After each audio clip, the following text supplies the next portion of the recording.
And now, it's my honor to turn it over to my broadcast partner, Bill Hillgrove, for a little Q&A. I've been around these folks for their careers, and what a treasure it is for me.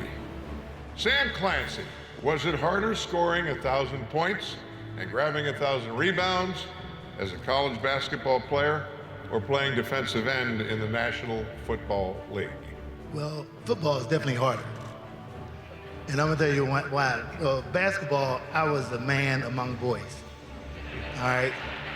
I mean, no argument here. Hey, I mean, I was like a bully on the court.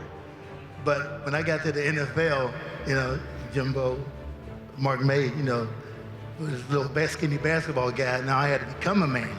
So it definitely was harder learning how to play the professional level. And matter of fact, it took me a couple years to get my feet wet and stop getting that helmet put up under my chin. What convinced you that you should be at the University of Pittsburgh rather than Iowa State? Excuse me. Yes. You always pretty well try to take charge of the TV show when we're working together. I have a little more difficult hearing right now than I did then. What was your question, please, sir? Why Pitt? What about Pitt? Why? Why? Why did you come here? I don't know, but I'm that blank glad I did. January 1st, 1977. What was that? Clock hits zeros at the Superdome. Pitt is undefeated national championships. What was going through your mind as your players hoisted you on their shoulders and took you off that New Orleans, Louisiana field? It was so exciting. Those 5 years were the greatest experience of my whole adult life. John Major. Sue Heon, describe the feeling of wearing the red, white, and blue while representing this great nation. This goes back to when I was 10 years old. I told my parents I was going to make the Olympic team someday. And sure enough, 1984 rolled around and I made the team. Dreams do come true. Sue Heon. That is something I was very fortunate today to have the opportunity to talk to the men's and women's swim team. And one of the things I failed to tell them was, I'm living proof that dreams do come true and that with hard work and dedication and discipline, your dreams will come true. Don Hennon remains as one of the most prolific scorers here at the University of Pittsburgh, averaging nearly 25 points a game, and that was without the three-point line. You ultimately chose a career in medicine over the NBA. What influenced that decision? Well, a lot of people have asked me, do I have any regrets because I didn't try to go and play professional basketball, but who knows, I may not even been able to make a professional basketball team, but I went to the school of medicine, I became a doctor, I then became a surgeon, I took care of my fellow men and helped them, I hope, a lot. So what regrets could I have? I can't have any regrets for that. Mark May, my partner in the booth for several years, but when he came out of Oneonta, New York to the University of Pittsburgh on a recruiting trip, he was hosted by the kid that wore number 33, Tony Dorsett. Yeah. What was that like? It was awesome. And actually there were three of us. It was Hugh Green, Ricky Jackson, and myself, with Jake Parrish, Cecil Johnson, and Tony. And Tony said, we don't take recruits. You guys better send your Pittsburgh and go there. We all did, and we all made either the College Hall of Fame or the National Football League Hall of Fame.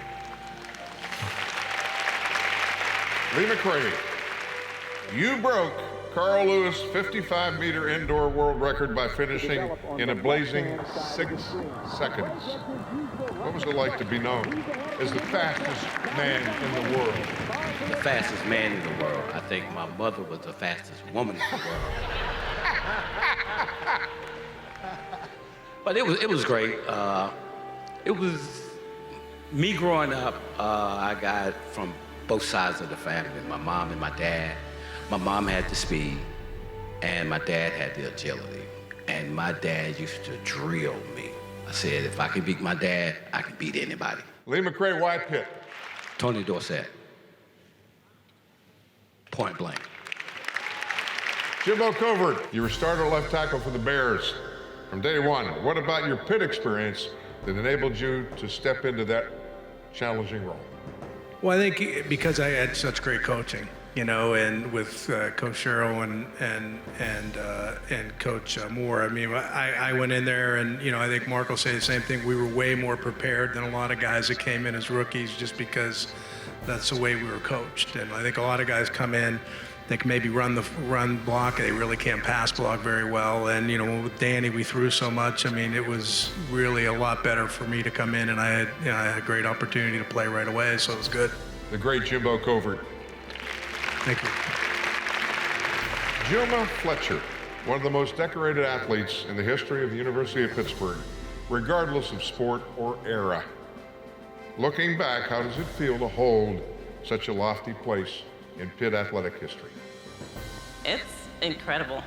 It's amazing.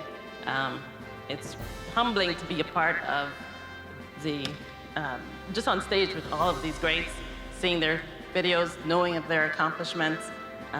It's really an honor. I know all of us have said and spoke of the people who have helped us get here. And it's not only our accomplishments, but the people behind it, whether it was the administration, our families.